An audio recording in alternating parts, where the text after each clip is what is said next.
Halo semuanya, selamat malam Ibu dan Bapak yang sudah hadir di BrainFit Talk from BrainFit Indonesia. Sebelum saya perkenalkan diri saya dan rekan-rekan saya, izinkan saya perkenalkan dulu mengenai siapa itu BrainFit dan apa yang kita lakukan di BrainFit as our host di acara malam hari ini. BrainFit adalah perusahaan yang asalnya dari Singapura. Kita sudah berdiri dari tahun 2001, so ini adalah tahun ke-20-nya kita, so it's pretty cool, udah 20 tahun berdirinya BrainFit gitu ya. Saat ini BrainFit sudah ada di 9 negara, di Indonesia kita juga sudah berdiri dari tahun 2008, so it's our 13 tahun ke-13 kita di Indonesia gitu. Nah, apa yang kita lakukan di BrainFit, kita adalah tempat pelatihan otak. Jadi anak-anak datang ke center atau sekarang latihan online, di mana kita berikan program-program untuk meningkatkan kemampuan otaknya.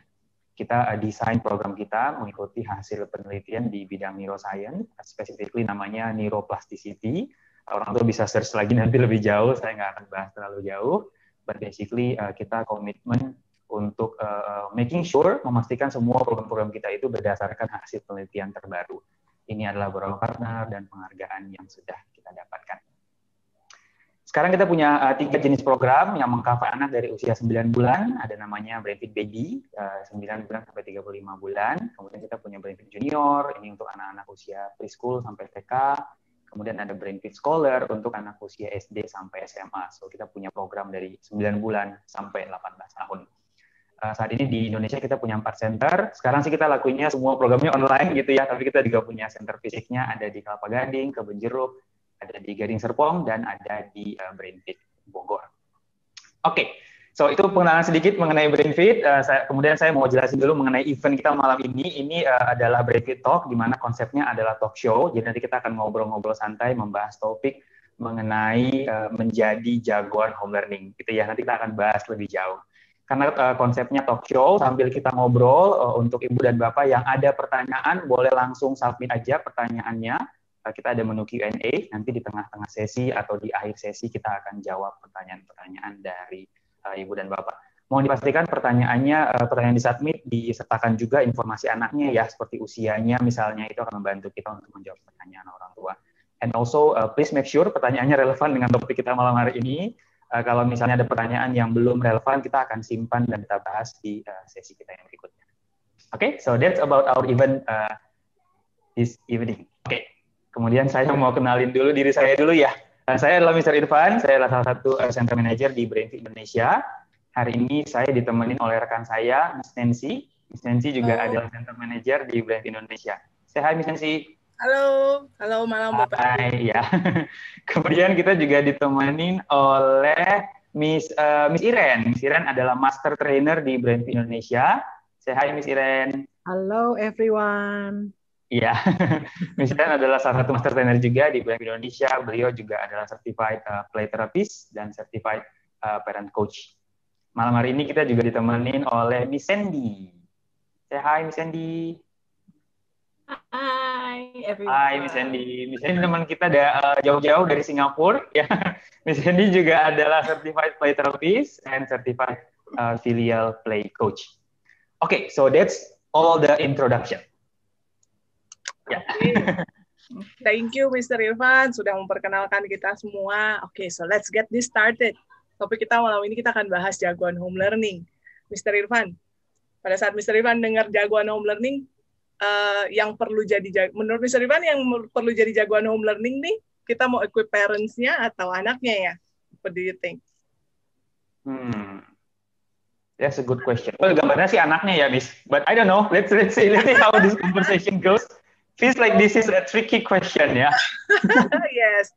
Kalau begitu kita ngobrol aja. Nanti at the end of the session saya tanya lagi ke Mr. Irfan ya. Sure. Okay. So, pada saat Mr. Irfan baca, kita diskusi memilih topik ini ya, jagoan home learning.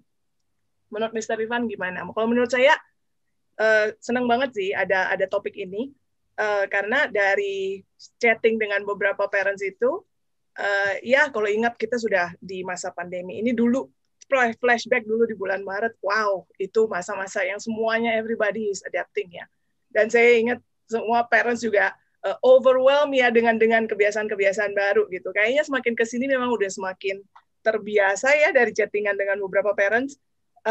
However, begitu masuk tahun 2021, ternyata confirm bahwa kayaknya kita bakal home learning lagi kayaknya masih tahun aja, sampai tahun ajaran baru gitu. Jadi saya pikir ini topiknya semoga bisa bagus banget kita bahas untuk memberikan insight ke beberapa parents, ke parents yang mungkin masih ada concern atau khawatir. Kalau menurut Mr. Irfan gimana?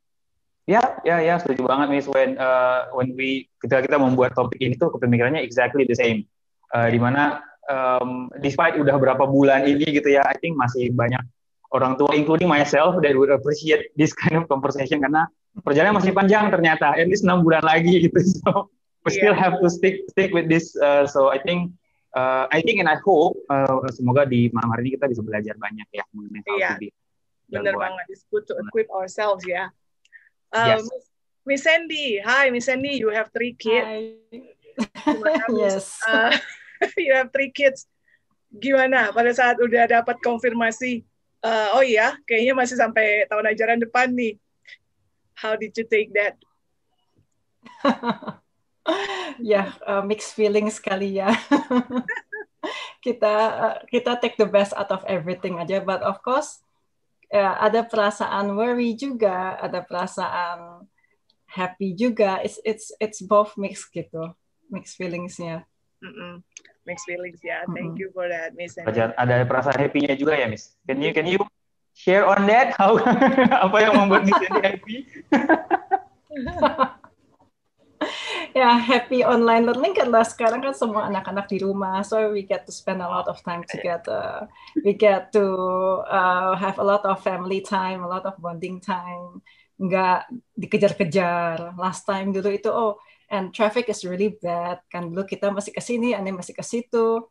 Dan kalau for example, yang paling gampang ya sekarang sekolah 7:30, jam 7 pun kadang masih belum pada bangun. More time to sleep ya.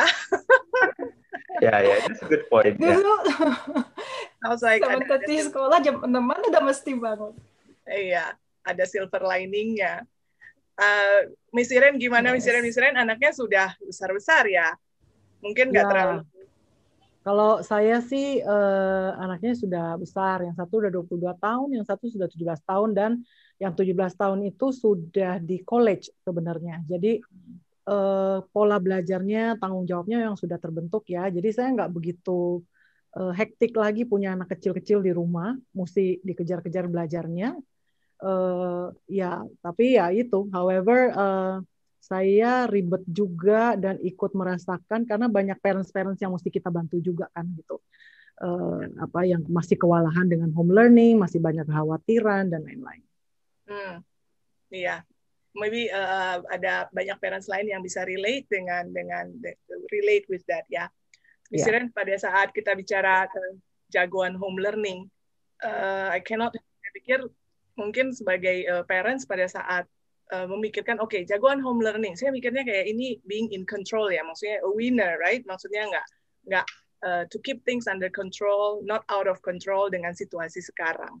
Kalau mau parents self-reflect, aku nih udah jagoan belum ya, gitu ya. Can you share apa ya ciri-cirinya, Miss? Mungkin sebagai untuk parents bisa self-evaluate, where are they? Di mana kita? Apakah sudah bisa dibilang jagoan home learning? Seperti itu. Apa saja yang jadi tolak ukurnya? I think gini. Menjadi jagoan itu, saya pikir gini, situasi kan berubah. Ya, ketika anak-anak model belajarnya itu di sekolah, pasti semuanya butuh adjustment. Begitu anaknya baru masuk ke sekolah, ketemu teman baru, ada gurunya di depan kelas, kemudian dia duduknya mungkin agak di tengah-tengah murid-murid yang lain dan sebagainya. Itu pasti butuh beberapa bulan buat anak itu adjust, menyesuaikan dirinya dengan sistem pembelajaran yang baru seperti itu. Ini offline loh, ya kan? Nah, setelah itu mulai terbiasa dengan sistem pembelajaran offline. Tiba-tiba terjadi pandemi seperti ini. Dan tiba-tiba semuanya harus switch lagi ke online. Nah, dulu awal-awalnya memang kalau bulan Maret, April, Mei, Jun lah gitu ya. Wah, semuanya masih kalang kabut, kewalahan, baik gurunya, baik sekolahnya, baik orang tuanya, baik muridnya. Karena tiba-tiba semuanya baru. Jadi all those overwhelming, mixed feelings segala macam, everyone is adjusting, biasa lah ya gitu. Nah, tetapi I think mestinya loh ya, ini sudah berjalan beberapa bulan nih ya, sudah sampai Desember. Kalau Maret sampai Desember tuh berarti kurang lebih sudah 9 bulan, 10 bulan ya gitu. I think mestinya by the time kita tuh sudah kurang lebih sudah grab, sudah master it gitu. Sudah tahu nih gimana nih celahnya, caranya, tahu kebiasaannya, kemudian tahu tantangannya, kemudian bagaimana caranya kita men-strategize gitu. Nah, memang setiap rumah, setiap anak dengan pola belajarnya, dengan cognitive skills-nya, dengan jam kerjanya parents ini dan itu, memang masing-masing rumah pasti berbeda. Tapi by staying jagoan home learning, I think is the way you master it. Jadi menguasai situasinya gitu, dan overcome it, dan juga bahkan bisa take benefit out of it gitu. Tetap bisa taking advantage, bukan surviving gitu ya, tetapi benar-benar bisa memanfaatkan situasi ini. Nah, dengan pengumuman baru bahwa ternyata online ini masih berlangsung nih sampai Juni gitu ya. Lebih lagi berarti artinya kalau sekarang belum jadi jagoan, masih struggling, we still have about 5 months to go gitu ya untuk belajar jadi jagoan gitu ya. Itu pun belum tahu nanti ya, Miss ya, kondisi. Nah, itu pun belum tahu. Aduh, kamu bikin saya jadi deg-degan lagi. we just participate in prayer aja, semoga vaksinnya cepat tersedia, everybody gets vaccinated and we can go back to real life. Yeah. Still accepting this is real life. Yeah, accepting this is real life. Nanti kalau misalnya sudah kembali lagi nanti misalnya Juni sudah mulai sekolah offline, I think cara belajarnya pun sudah nggak akan mungkin kembali persis seperti kemarin, itu pasti enggak. Pasti ada perubahan sistem yang baru gitu kan. And then welcome to the world of adjustment lagi gitu kan. I think one of the things yang kita perlu terima adalah memang harus siap-siap untuk sering-sering adjustment ya, Miss. Yeah.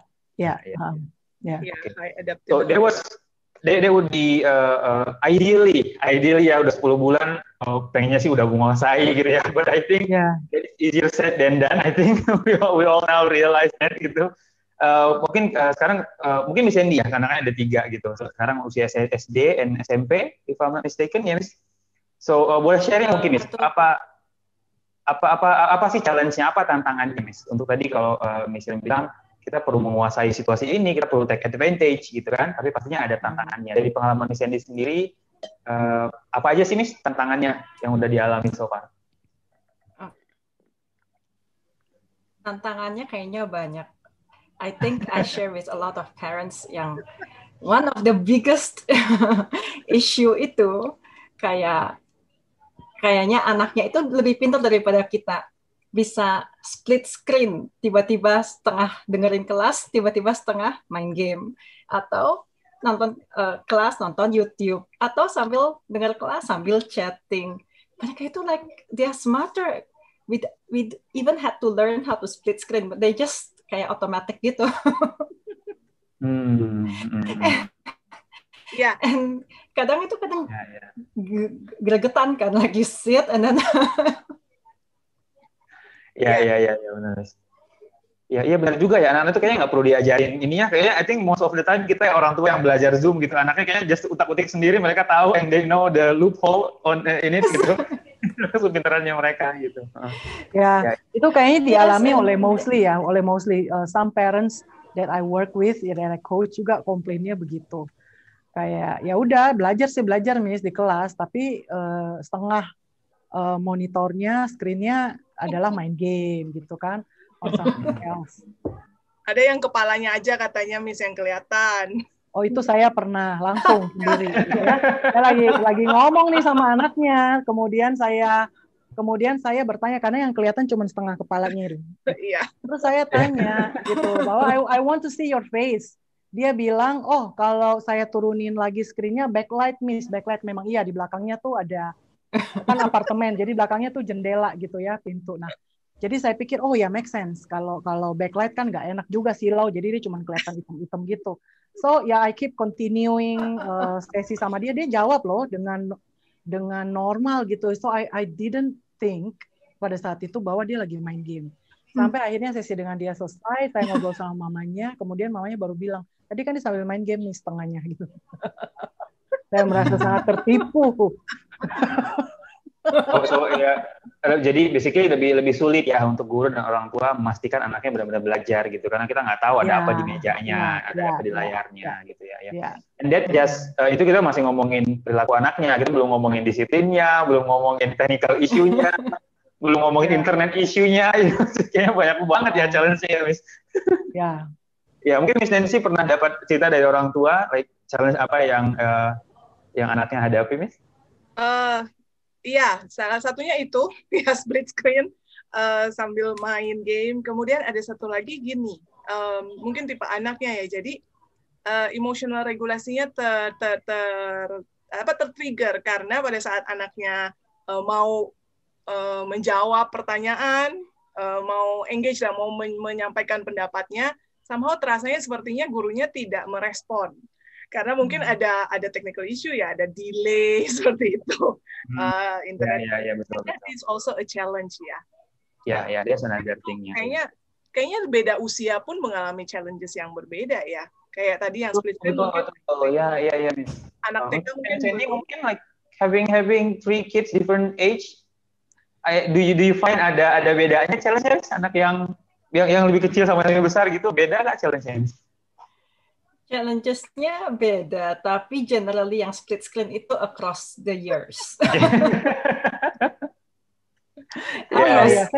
Saya jadi ingat juga anak saya yang 17 tahun di college, saking sedikitnya sih jumlah murid di kelas, jadi mereka nggak berani ya split screen, main-main game gitu, enggak sih. Tetapi begitu gurunya melempar pertanyaan, tiba-tiba dia freeze, internet hang. Padahal dia mencet satu tombol yang membuat akhirnya itu tiba-tiba kelihatannya kayak freeze.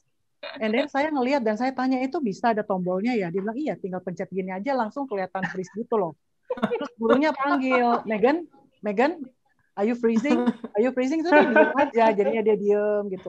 Like everybody is doing that gitu to the teacher. No. I really hope parents yang sedang tune in malam ini nggak put on speaker, terus ada anaknya di samping.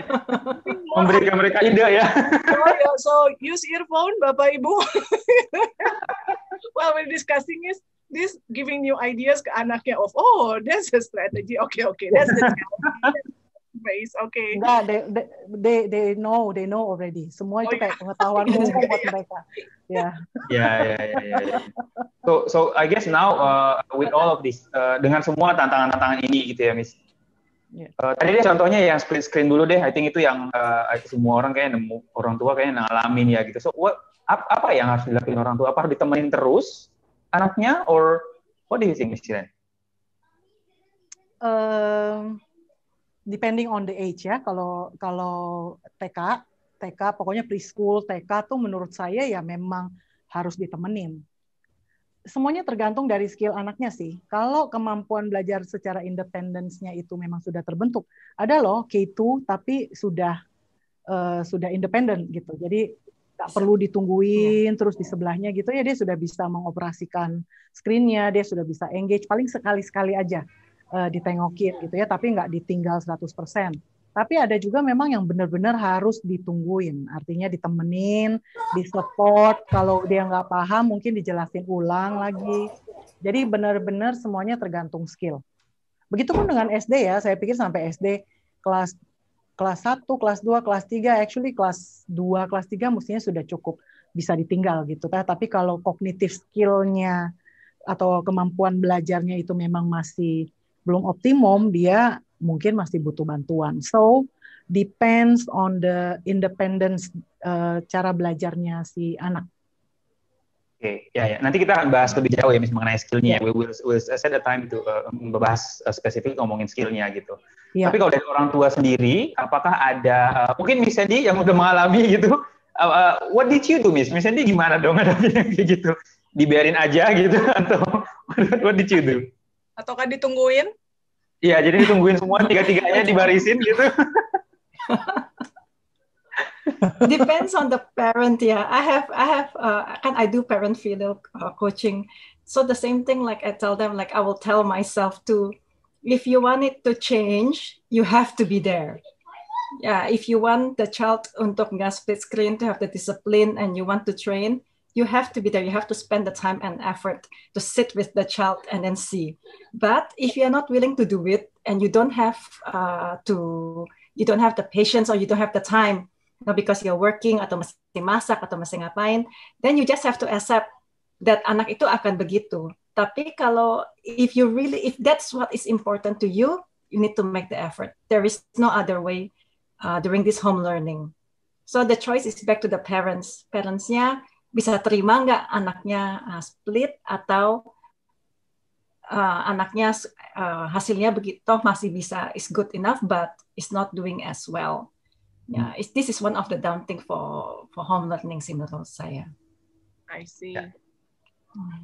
Ya. Okay, Miss Ira. Ya. Oh ya, so basically saya punya prinsip yang selalu saya bagikan juga ke parents ya. Memang nggak semuanya bisa perfect, right? Tetapi don't complain for something that you permit. Sama seperti tadi ceritanya Miss Sandy ya. Kalau if you think itu sesuatu hal yang penting buat parents ya, maka please spend time temenin dia, making sure bahwa dia melakukannya dengan benar. Kalau you cannot spend time, you decide untuk tidak mau dan tidak bisa, for me don't complain. Because complain, mengeluh dan komplain dan merasa defeated, merasa kalah, merasa kayaknya helpless, tidak berdaya ya dengan situasi ini, menurut saya itu sangat tidak menolong. Right? So I would want parents to to share bahwa it's all about our decision ya. Kalaupun kita membiarkan kayak seperti saya ngelihat anak saya nge-freeze screen-nya dia.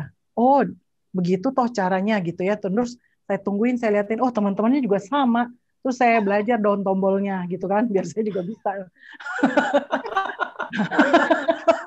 Terus tapi I think dia mau terus terang ya dan tunjukin sama saya, I appreciate that.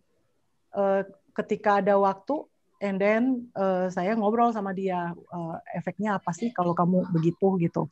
Kalau kamu jadi guru, how would the teacher feel gitu ya dan lain-lain. So we talk. Tapi gini loh, saya terima bahwa ini memang tidak perfect. But as long as they learn, as long as pada saat project dia lakukan, dia kerjakan, dia lakukan tanggung jawabnya, nilainya nggak sebagus dulu. For me personally, I compromise. Karena menurut saya mental health juga perlu kita jaga kan, emotional regulations-nya kita gitu. Tetapi buat some parents, kebiasaan yang benar, nilai yang bagus, itu harus selalu di-maintain. Itu nggak salah juga. Tetapi you got to invest your time kalau gitu.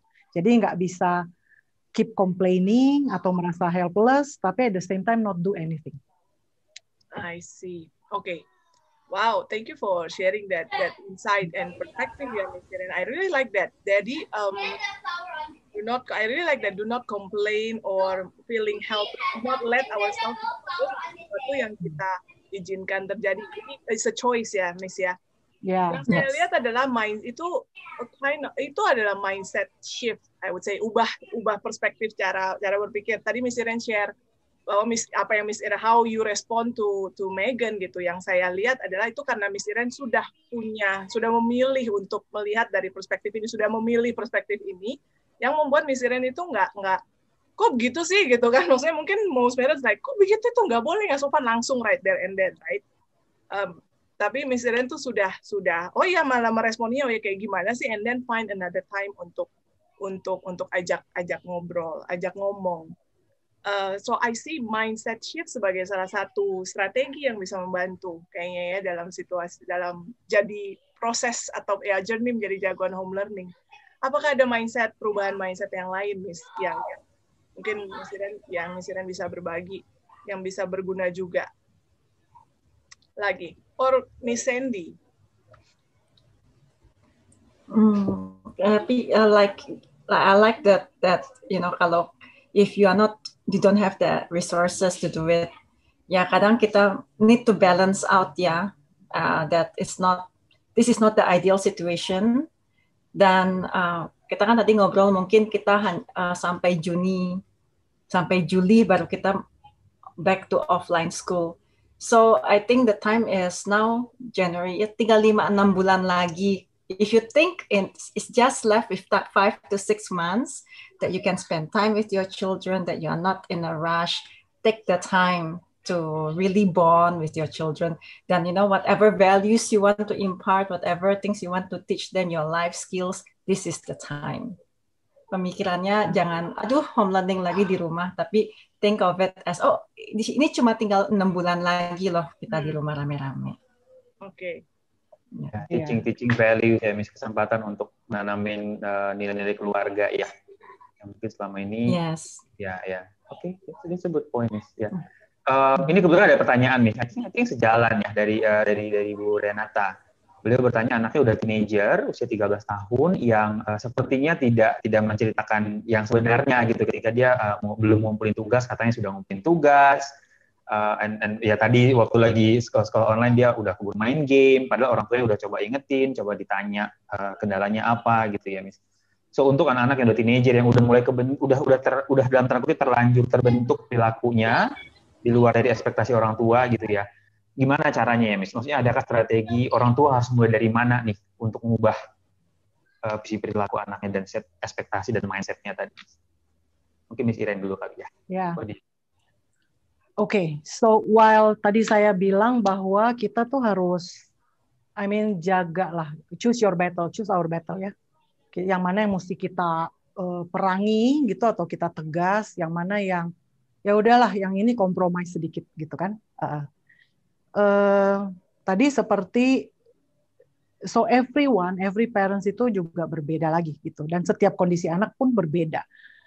Bagaimana mesti mulai dari mana? Menurutku gini, kalau dia tidak ngumpulin tugas sama sekali, itu berarti dia sama sekali tidak mengambil tanggung jawab atas sekolahnya, proses belajarnya. Menurut saya pribadi, tapi setiap orang berbeda-beda, menurut saya pribadi itu nggak bisa dikompromi oleh saya. Right? So Megan boleh aja kalau lagi ditanya gurunya, dia nggak tahu jawab, dia nge-freeze gitu. Tetapi dia tahu, jangan sampai ya tugas tidak dikerjakan, ulangan nggak belajar, dan nilai jeblok. Awas, gitu kan. I made it very clear to her. Saya pernah bawain satu sesi parenting, di mana di situ saya bilang kadang-kadang kita perlu loh keluarin our devil. Jadi kayak jangan terlalu sering.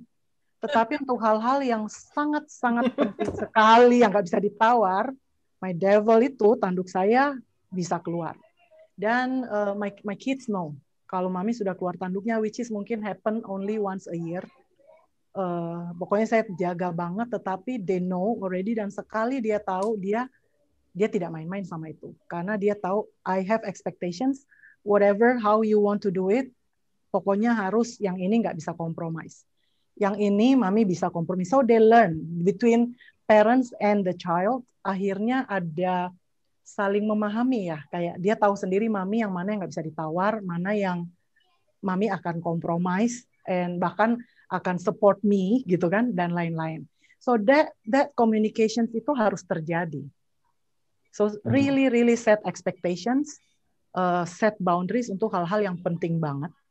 Sementara hal-hal detail kecil-kecil, you have to decide, do you want to battle it or not, or do you want to choose your battle, gitu. So the main thing adalah itu sih. Kalau dari saya ya, I think for Miss Sandy juga, let her tell the story. Dia bisa santai karena, I think dia bisa santai karena basically anaknya is doing all the homework, is studying, is actually following. Is actually on the right track gitu loh. Jadi yang kecil-kecil itu yang bukan cuman ya, it's actually cuman split screen, games, chatting, hal-hal kecil. Tapi the main PR, tanggung jawabnya, understanding of mereka bertanggung jawab atas sekolahnya, atas belajarnya, itu is there. Yeah, I think I remember this. Soalnya anakku yang waktu itu I had a case yang anak itu the beginning of home learning was difficult, mungkin karena berubah kan. And then of course the age also, karena mereka mau mulai preteens, teenagers, itu kan mulai deh yang aneh-aneh menurut saya, because it's different. Jadi I think still connection, you need to talk and spend time with the child. Jadi connection is very important. Jadi misalnya kalau dia PR-nya nggak bikin hasilnya, you need to spend the time to communicate with your child. You need to spend the time to connect with the child. Tanya kenapa sih, what is bothering him or her? Kenapa dia bisa begini? Kenapa? You need to spend your investment. If that grade is important to you, like Miss Irene said, you have to spend your time and effort. Nggak bisa seperti dulu ya semua gurunya yang ngurusin. Now they are at home. This is a pandemic, so if it matters to you, you need to make the effort. Dan dalam connection itu kan mulai cerita dong. Oh, mungkin main game seru banget, very distracted, nonton YouTube seru banget. Then that's where you plan. Oke, boleh main, boleh ini. Tapi kalau dapatnya nggak dapat 70 atau nggak dapat 80, you can say bye-bye to your YouTube. You know, I'm gonna lock. You need to set your boundaries, but you cannot do that before you have the connection, especially to teenagers. Yeah, you cannot do that when mereka itu lagi, because they're at the stage whereby they want to have their own identity. Yeah, very, you know, all these hormones, right? Without hormon aja udah susah, tambah hormon lebih susah lagi. So you need tambah pandemi. Tambah hormonal pandemic pula. It's really tough. So you really need to spend the time, and then you really need to connect with the child, and you really need to know gitu loh, and then build some sort of a bridge untuk mau boleh nih. For example, my own child itu pengen banget jadi YouTuber, as in like punya YouTube channel lah. And then so kita ngobrol kan, you can have it if you score, let's say 80s for all your exams. And then, you know, we do some detox, like, no iPad, no screen, nothing for 2 weeks. If you can't, I will let you have it. And turns out, abis punya YouTube channel, her grades improve so much. Karena dia itu punya responsibility kali ya. Mau mempunyai sesuatu yang dia pengen. Jadi sangat-sangat luar biasa. Iya. So I guess kalau if I can summarize, yang pertama adalah harus dari orang tuanya dulu yang decide ya, like apa sih yang orang tuanya mau, dan kalau sudah mau harus we have to spend time, harus investasi untuk mengkomunikasikan ekspektasi kita. Iya. And I think karena kita sekarang tuntutannya lebih banyak ke anak, I think perlu saling mengingatkan juga sebagai orang tua untuk harus ada yang di let go, istilahnya gitu ya, Miss. Compromise gitu ya. Yes. I think that would be answer. I think itu akan menjawab pertanyaan dari Bu Poppy. Ada pertanyaan berbeda lagi. Masih sejalan dari Bu Poppy, pertanyaannya juga mirip, basically anaknya 16 tahun. Waktu belajarnya nggak terlalu fokus kelihatannya gitu, tapi nilainya justru jadi bagus. Dan I think banyak anak-anak yang seperti ini gitu ya, Miss. Ya, do you think yang itu harus kita ubah banget, Miss? Maksudnya perilakunya, what do you think, Miss? Maksudnya cara belajarnya nggak begitu fokus, tapi nilainya jadi bagus gitu ya? Nilainya jadi tambah bagus, ya. Dan sepertinya dari informasi Bu Poppy, anaknya udah ditanyain bahwa anaknya bilang saya lebih suka belajar seperti ini, nilainya bagus. Ya berarti no problem dong. Malah nothing to be changed. Berarti udah jago itu. Itu udah jagoan home learning. I mean overcoming, dia tahu sendiri, kekurangan saya gini, saya lebih cocok kalau begini. Kemudian dia adjust sendiri, kemudian ya basically dia cari jalannya sendiri gitu. Gimana caranya? Pokoknya just make it. Yes, I agree with that, Miss. Yeah, thank you. Ya, semoga terjawab ya Bu Poppy dan Bu Renata. Iya, jadi tadi saya dengar tadi komunikasi ekspektasi ya, dan tadi saya membaca ada salah satu parents juga yang mengatakan sudah melakukan itu semua, cuma seperti sudah duduk, sorry tadi saya mungkin sudah miss sorry Ibu, tadi saya baca sekilas sudah duduk, sudah ajak ngomong dan lain-lain, tapi anaknya masih belum terlihat perubahan. Sebenarnya sudah melakukan itu semua, tapi belum terlihat perubahan. Do you have thoughts on that? Atau mungkin pertanyaan untuk guide, bantu parents ini, Miss Iren? Oh, kalau dari saya ya, kalau misalnya, untuk menjadi jagoan home learning, kalau saya ngomongin teenagers itu 15 tahun, 16 tahun udah SMA gitu, dia udah punya pola sendiri, dia harus cari tahu sendiri caranya gimana gitu ya. Tapi kalau dari preschool, primary, kalau sudah terbentuk polanya, lumayan dia bisa independen. Bagi yang masih di dalam stage yang belum independen anaknya, mungkin yang perlu dicek tuh adalah gini, apakah rutinitas sudah terbentuk dengan baik? Ya, konsistensi jadwal apakah sudah dicek, sudah diterapkan. Kemudian environment tempat dia belajar, jadi kelas, meja, ruangan tempat dia belajar apakah sudah kondusif buat dia atau tidak untuk bisa sukses dan menikmati home learning-nya gitu ya.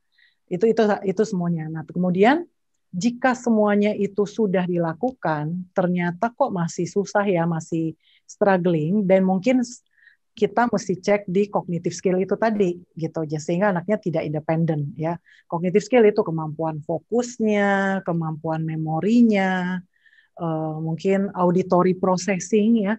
Ini home learning nih buat anak-anak yang punya auditory processing issue, kemampuan untuk mengolah informasi atau omongan secara verbal lemah, maka home learning itu sangat challenging banget, sangat menantang banget buat anak-anak ini, karena mereka harus mengandalkan hanya mendengar, banyak gurunya ngomong gitu ya, kemudian tanpa berinteraksi secara fisik, dan apabila kurang pula visualisasi dan lain-lain, maka anak-anak yang auditory processing weak ini pasti mengalami kendala. Jadi bukan dia nggak mau, tapi basically ya karena kelemahan kognitifnya itulah, makanya dia punya kendala. Nah, buat anak-anak yang nggak punya isu-isu seperti itu, pasti lebih mudah untuk jadi independence dan bisa jadi jagoan home learning. For those yang lemah, butuh banget bantuan. Dan apakah ada program atau activity atau yang bisa kita offer, Miss? Since kita adalah the expert on it. Ya, mumpung kita ada di topik tentang auditory processing, saya mau share sedikit tentang program BrainFit. Boleh minta izin share screen? Yes. Yeah, can you try again? Yes. Is it working now?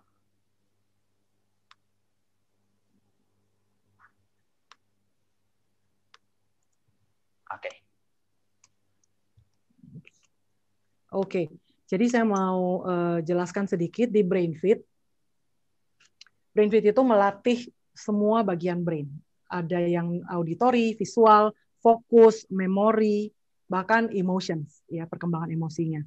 Jadi we train 5 brain pillars menggunakan physical training, exercise, kemudian ada latihan khusus untuk meningkatkan working memory, attention, dan lain-lain, dan juga ada EQ training. Ya.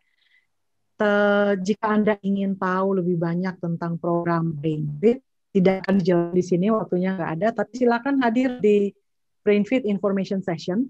Linknya bisa dilihat di chat room, ataupun bisa foto screen ini, dan kemudian Anda bisa mendaftar di sesi ini. Nanti di BrainFit Information Session itu akan diceritakan, atau bisa berkonsultasi langsung, dan juga akan bisa lihat program online BrainFit yang bisa membantu anak-anak, terutama yang punya auditory processing issue, itu programnya seperti apa.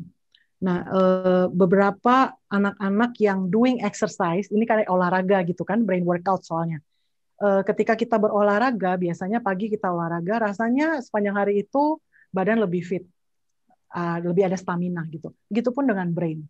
Jika kita lakukan just a little of exercise, 30 menit sehari, it looks like a game, tapi it's actually brain exercise. Ternyata itu sangat membantu stamina anak-anak, khususnya yang punya kendala dengan auditory processing. Ya, jadi ya silakan hadir di BrainFit Information Session jika Anda ingin tahu tentang itu. Yes. I also add soal latihan otak ya, Miss. Karena Iya. sekarang kita udah Brainfit juga sendiri udah menjalani 10 bulan ya. Sekarang program online gitu. Ya, Kita udah denger banget langsung. Para orang tua bisa visit our Instagram @Brainfit Indonesia. Bisa lihat ada banyak testimoni dari orang tua yang udah benar-benar mengalami ketika kemampuan otak anak-anak itu ditingkatkan, belajar online yang menurut kita ini tuh susah banget gitu. Actually they can do it a lot better with proper training. So if you are interested, kalau ada yang tertarik lihat programnya, silahkan daftar di sesi yang Miss Iren sebutkan tadi ya. iya. Linknya ada di chat. Miss Nancy, Mr. Ivan, tadi saya keingetan mau remind satu hal lagi sih yang sering saya temui gitu ya. Dan mungkin beberapa kali saya lakukan juga sendiri. Yaitu biasanya saking frustrasinya kita memang di depan anak-anak kadang kita lupa, kita komplain tentang guru, tentang PR sekolahnya, how the school deliver, banyaknya PR, atau gurunya kok ngajarnya gini, kok ngajarnya gitu, dan lain-lain. Biasa ngoceh-ngocehnya itu di depan anak. Ya, nah. Nggak sadar ya, Miss, ya. Nggak sadar, out of frustration gitu ya. Out of frustration. Yes.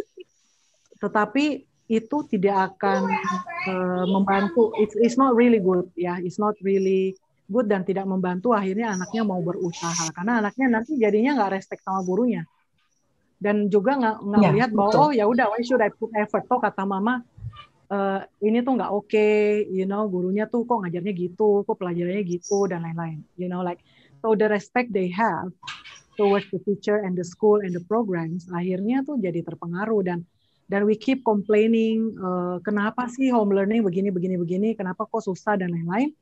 Ya, because ada beberapa elemen itu bertentangan gitu. We want to be successful, tapi at the same time kita nggak mempersiapkan mindset anaknya dan mindset kita sendiri untuk bisa menguasainya. Regardless of banyak kekurangan dan banyak ketidaksempurnaan ya gitu. Ya. Ini Miss Sandy bisa add to that. Ya, benar Miss. What do you think, Miss Sandy? Saya setuju sih, karena a lot of parents itu kan sekarang home learning melihat semua dan segalanya yang gurunya ngajar. Jadi itu kadang parents, kok dia begitu, kok Miss-nya begini. It's easy. It's easy as a third party to comment. Always easy. Nah, but if you want your child to respect the teacher, you need to show that respect too. Karena kalau kita ngomongin gurunya di depan anaknya bakal will take the same attitude that you show to the teacher. Ya. Jadi and unless you are willing, udah kalau komplain tentang anaknya, and then udah anaknya I will teach the child myself gitu, and then you will do it gitu ya, with your own better way. Then okay. But if you are not going to spend the time and effort and to teach the child with your better way, then let the teacher do it in their way. If you disagree, you can of course, kan sekarang home learning, like you can of course take the time and teach the child gitu loh. Tapi but don't criticize the teachers and the school, and then expect the child to respect the teacher atau respect the school. Yeah. Thank you for bringing that up, Miss Iren. So kalau saya bisa, that's very true ya. So kalau saya bisa wrap up dari tadi kita ngobrolnya banyak nih ya. Jadi saya dengar tadi a few things yang saya tangkap yang mungkin bisa diaplikasikan yang bisa membantu kita untuk menghadapi situasi ini untuk jadi jagoan home learning. Saya dengar tadi Miss Iren share kondisikan situasi kondisikan ya environment-nya, kemudian set up routines, set up routines, dan itu berarti bagiannya parents ya untuk bantu anaknya, tergantung usia anaknya, tapi bantu anaknya untuk set up those routines. Kemudian tadi ada apa lagi ya Mr. Ivan? Saya ingat mengkomunikasikan ekspektasi. Saya pikir ini biasanya kadang-kadang kita tuh nggak rasa ya, kita pikirnya saya sudah sampaikan Miss, tetapi kadang-kadang belum disampaikan, baru dikasih tahu yang nggak boleh, tapi yang seharusnya bagaimana, yang ekspektasinya parents gimana, kadang-kadang itu kadang-kadang kita berpikir dengan kita sudah kasih tahu bahwa yang ini nggak boleh, equals anaknya mengerti harusnya bagaimana. And saya biasanya dari chatting dengan parents, biasanya itu masih terlewatkan. So mungkin parents bisa be aware, kira-kira sudah komunikasikan ekspektasinya dengan clear atau belum ya. do you want to add to this, Mr. Irfan? And then dan satu lagi tadi don't complain yang saya dengar, saya tangkap ya. Don't complain mengenai situasinya juga, dan juga mungkin dengan materi pelajaran dan cara delivery-nya guru ya. That's very good. Karena mungkin ada beberapa educators juga ya yang join sama kita malam hari ini. Educators and also parents who are parents. Yeah. Those who are also educators. Sekarang parents juga jadi educator, Miss. Karena mereka di rumah ya. Extra role sekarang ya. I think tadi salah satunya yang kalau saya bisa tambahkan adalah yang Miss Iren dan Miss Sandy sudah sebutkan di awal, it's choosing your battle. We cannot have a perfect world gitu ya. I don't think kayaknya sebelum pandemi juga nggak perfect gitu. Jadi sekarang kita harus pilih yang mana yang kita mau fight, yang mana yang kita mau biarin aja, yang penting goal akhirnya tercapai. Apakah nilai goalnya, yang penting nilainya naik. Apakah anaknya happy? Yang penting anaknya happy, apapun goalnya, we have to choose our battle, ya. Betul. So choose the goal, ekspektasinya maunya apa ya? Yes. Ya. Nah, ini tadi kita ngebahas soal jagoannya dari sisi anak dan orang tuanya ya, Miss. I believe guru-guru yang hadir tadi juga bertanya gitu, how can a teacher help? I believe guru-guru juga pastinya pengen dong anak-anaknya jadi jagoan online gitu ya. So, kebetulan ada pertanyaan nih dari guru, Miss. Ada beberapa sih sebetulnya. Let me salah satunya ya. Untuk anak-anak PAUD, misalnya PAUD kita tahu memang fokusnya mereka belum terlalu panjang ya. Pertanyaan dari Bu Triana adalah, ada nggak ya teknik khusus atau strategi atau tips yang kita berikan untuk bikin materinya itu anak-anaknya lebih bisa duduk gitu loh, bisa duduk lama and listen to the teacher. Khususnya untuk anak-anak PAUD mungkin. Any tips misalnya? Anak-anak PAUD nggak bisa duduk lama. There you go. There's a very short and clear answer. Jadi, if you look at how the brain develops, ekspektasinya mesti realitas. Yes. Understand the science. Look at how the brain develops, right? Mesti ikut workshop ya, ikuti for mom. Nanti semoga ada judul yang berkaitan sama itu. Jadi, how motor sistem motor in the brain develop. Justru dari usia 1 sampai 5 tahun itu mereka harus memperkuat sensori dan motorik, ya. They cannot sit still karena otot core muscle-nya, balance-nya dan lain sebagainya itu sedang developing, ya. Jadi jangan berharap terlalu banyak. Nah, kalau anaknya is in the normal rate of development, maka mungkin usia 5 tahun itu hanya bisa pay attention 10 menitan. Jadi itu adalah waktu yang realistis untuk kita expect mereka duduk mengerjakan satu kegiatan, aktivitas, you ask them to sit, ya. Apapun yang dirancang itu hanya boleh 10 menit, habis itu sudah harus break. Break entah bergerak, entah nyanyi, entah lari-lari kayak gitu, entah nonton something gitu ya.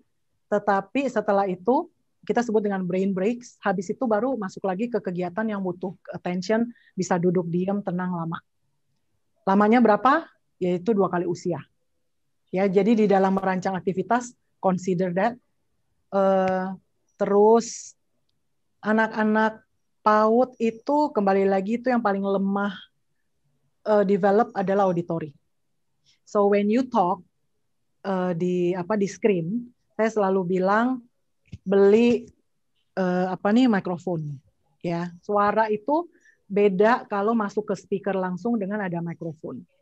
Jadi it will be very clear for them, ya. Kan kita harus stimulate semua senses, visual, auditorinya supaya bisa engage. Karena kalau nggak engaging, suaranya nggak jelas, ngomongnya apa, kemudian di monitor PPT gambarnya pun nggak jelas, kemudian ngomongnya terlalu cepat, kemudian mereka disuruh. Jadi the brain is confused. Jadi kita think about how to engage the brain. Jadi soal alat jangan compromise ya, especially kualitas suara ya. Kemudian if you can, belajarlah untuk bikin slide atau PPT yang menarik, yang ada animasinya. Kita ngomong PAUD ya ini ya. Yang ada animasinya. So be creative with that, kemudian rancanglah flow yang sesuai dengan how the brain can sustain. Buat anak-anak yang lemah attention-nya, jangan berharap 10 menit, 5 menit dia udah nggak sanggup tuh, gitu ya. Jadi be realistic. Setelah itu boleh dia disuruh dikasih brain breaks dulu, habis itu baru balik lagi. I hope it helps. Sebenarnya memang untuk ngomongin another workshop atau equipping teachers ini kayak satu sesi sebenarnya kan. Ya. So, Ya. Saya dengar tadi brain breaks ya. Saya pikir brain breaks ya, Miss ya. Jadi Ya, I call it brain breaks, kayak break in the middle gitu kan, sebelum masuk lagi ke fokus tahap kedua yang kita minta mereka. Jadi mau kegiatan menulis, membaca, berhitung, itu kan yang butuh fokus, yang butuh duduk lama, iya. Betul. Sepertinya saya pas membaca ada pertanyaan dari Ibu atau Bapak YBC host. Sepertinya sudah terjawab juga tuh sekalian yang dengan barusan jawabannya Miss Iren ya, Mr. Irfan. Ya. So I guess untuk tadi kita ngomongin soal ekspektasi, itu juga termasuk untuk gurunya kali ya, Miss, harus tahu juga limit anaknya, usia berapa, harus seperti apa belajarnya gitu ya. Iya. Iya. Jadi dalam merancang materi, ya be scientific gitu loh. Realistis juga, know what the brain can do. Kemungkinan mungkin kurikulumnya, penyelesaian kurikulumnya jadinya tidak bisa seperti sekolah yang di offsite ya, onsite. Iya. Mungkin some adjustment in the kurikulum juga, atau banyaknya kurikulum. Ya. I think kalau adjustment kurikulum mungkin teachers, guru-guru memang ya nggak bisa berbuat apa-apa ya, karena kurikulum kan mereka harus deliver gitu. Cuman cara deliverynya yang mesti kreatif banget aja gitu kan, karena ini sekarang online. Kemarin pernah saya actually Miss Cheryl dari Brainfeed Singapura itu sempat share tentang flip classroom konsepnya ya. Jadi anak-anak begitu masuk ke Zoom, gurunya cuma menjelaskan 5-10 menit kalau anaknya SMA, maksimal 15 menit, habis itu anak-anak langsung dipecah, masuk ke breakout room, langsung mereka dikasih project tentang topik tersebut. So they work together. Jadi a lot of project rather than listening to you talking, using PPT, talking. Dari jam 8 pagi mau dengerin orang ngomong sampai jam 2, jangankan anak-anak, saya juga nggak sanggup. Iya kan? Gitu. Ya betul, Miss. Kita aja juga bentar-bentar harus jalan dulu, snacking dulu gitu ya, gimana? So harus diatur harus kreatif. Using games, jawab pertanyaan, ada platform yang pakai quiz, kemudian mereka bisa jawab dengan they get the score dan lain-lain. You just have to be creative ya. Okay, thank you for that, Miss Iren. Apakah ada yang mau Miss Sandy tambahkan? Mungkin saya mau send out ke parents ya, tell the parents gini. Kadang kita expect anak kita untuk do very well or the same or even better pas this home learning seperti waktu mereka lagi masih ke sekolah. But I think we need to know that it's different ya, beda gitu loh. Interaksi socially berubah, komunikasi juga berubah. And I think like what Miss Iren said, because online learning itu mostly of them kan perlu hearing. If their hearing is not good, it's very difficult untuk mereka mengerti bahas school topics. Which is why I think Google Hangout sekarang mempunyai subtitles. It helps, tapi it doesn't fully, it's not the same kan pada kita sekolah. Jadi kita sometimes we need to be more empathetic to our children. Jangan kita ekspektasikan mereka untuk really, every subject dia bisa dengar, nggak boleh chatting sama sekali, nggak boleh main game sama sekali, nggak boleh, pokoknya semua mesti perfect gitu. Because kita ngaku aja, siapa sih yang tahan jam 7.30 sampai jam 2 setiap hari? To have kita kalau meeting aja sambil WA-an, ya kan? Kita kalau ini aja pasti sambil ini. Tahuan, Miss. Aku semuanya kan. Dengan saya. Iya. Multiple meetings.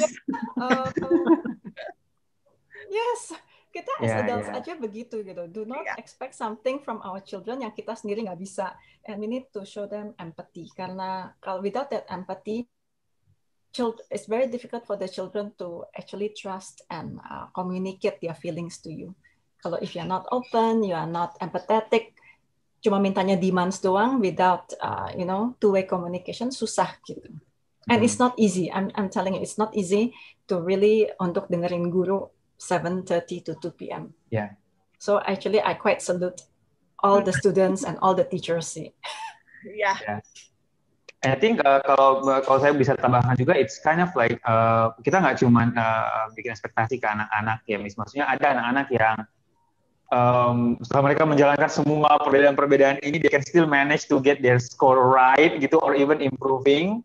Ada beberapa orang tua soalnya yang komentarnya jadinya adalah, oh ya meningkatkan karena online gitu ya. I think itu juga sebaiknya dihilangin dari kosakatanya gitu ya, karena baik online ataupun offline, just know that our child still try their best gitu ya. Belajar online nggak gampang kayak kata Miss Sandy dan Miss Iren.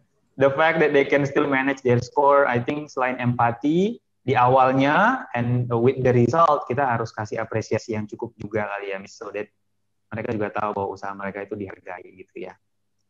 Ya. Yes. Actually kemarin waktu holiday program, BrainFit bikin holiday program, and then saya coba lihat, perhatikan, I'm quite surprised ya. Anak junior usia 4-6 tahun itu, wow, very engaging ya. Mereka setel Zoom-nya sendiri. Kemudian ada beberapa anak-anak SD yang kelas 1, kelas 2, ada beberapa platform quiz yang dimana dia harus keluar dan menggunakan handphone-nya gitu ya, sambil lihat Zoom. Mereka mahir banget gitu di dalam mengoperasikan. They're so engaged. Nah, watching that semua gitu, saya pikir waktu saya mengamati mereka gitu, actually saya terharu banget loh lihatnya. Never have I imagine di dalam peradaban manusia sejak zaman dulu, sekarang aja ada anak-anak yang struggle so much ketika kita berubah menjadi online learning, terus tiba-tiba mereka tuh jadi segitu mahir, and then menguasai the way of learning yang baru banget pertama kali terjadi di dalam peradaban manusia. They can actually learn from online.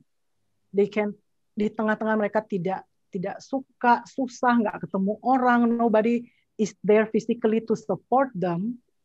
They struggle, they try, and they make it. Bisa loh gitu. Ada yang masih tertatih-tatih, ada yang sudah berhasil, ada yang berusaha untuk survive dengan cara have their own games and distraction supaya mereka bisa survive this gitu kan.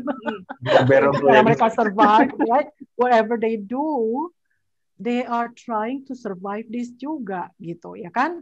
Jadi I think we have to really give applause to everyone, termasuk parents, teachers. Teachers are also really trying hard.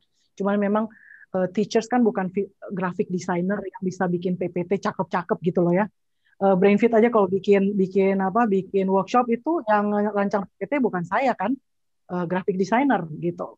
But teachers have to do it all themselves, and they are learning gitu, they are keeping up. So I think menggunakan semangat itu sih ya. Kemudian positively we move forward together gitu, nggak saling menyalahkan. Iya. Thank you, that bener banget Miss Iren, dan saya nggak bisa terlepas kayaknya as you are sharing that, saya jadi teringat benar-benar, because itulah kemampuan, the power of our human's brain ya, yaitu being able to adapt to whatever environment, neuroplasticity, whatever our environment, yang membedakan otak manusia dengan otak makhluk hidup yang lain seperti itu. So yes, the power of our human brain adaptability. Okay, so that's waktunya 8:30. I think it's time to wrap this up. Saya pikir how about we close with I would like to hear dari Miss Iren dan Miss Sandy and Mr. Irfan, if you have one juga, dalam situasi there's a saying kan, dalam setiap situasi yang sepertinya negatif, we can always look for a silver lining, hal yang positif.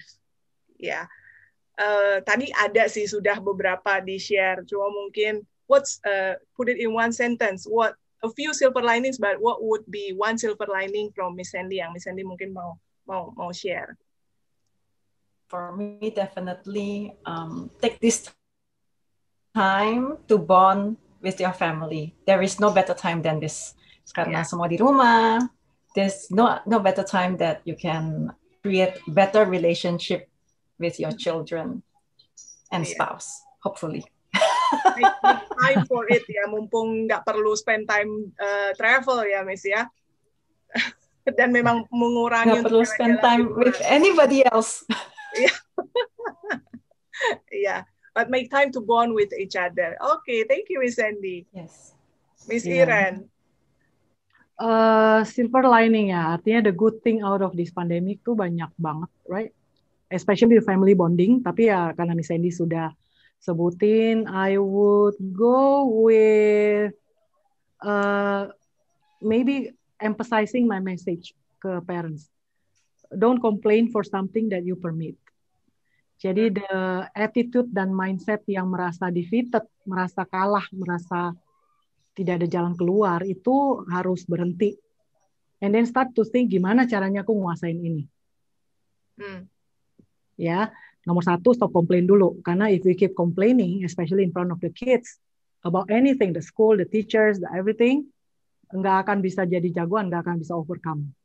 Gitu. So number one is the complaining thing should stop. Cari solusi, look for help or compromise. See positive thing, Yeah. Thank you, Miss Iren. Mr. Irfan, what's yours? Kalau saya silver lining, I think the same with Miss Sandy. I'm not grateful for the pandemic, of course, gitu kan, but I am actually grateful that saya bersyukur sekali jadinya ini menjadi ada alasan untuk ngajarin anak di rumah. Itu banyak sekali I think my own expectation style-nya saya yang mau saya tanamkan. Kalau ternyata anak saya sekolah, mungkin saya nggak bisa lakuin itu karena nggak ada waktunya juga. So sekarang kita bisa ajar nilai-nilai disiplin, nilai-nilai rutinitas simple gitu, even though dia masih umur 4 tahun sekarang gitu.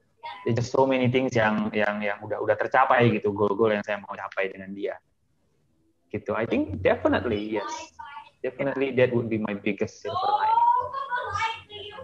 Thank you for that, Mr. Irfan. Miss Nancy mungkin. How about you, Miss?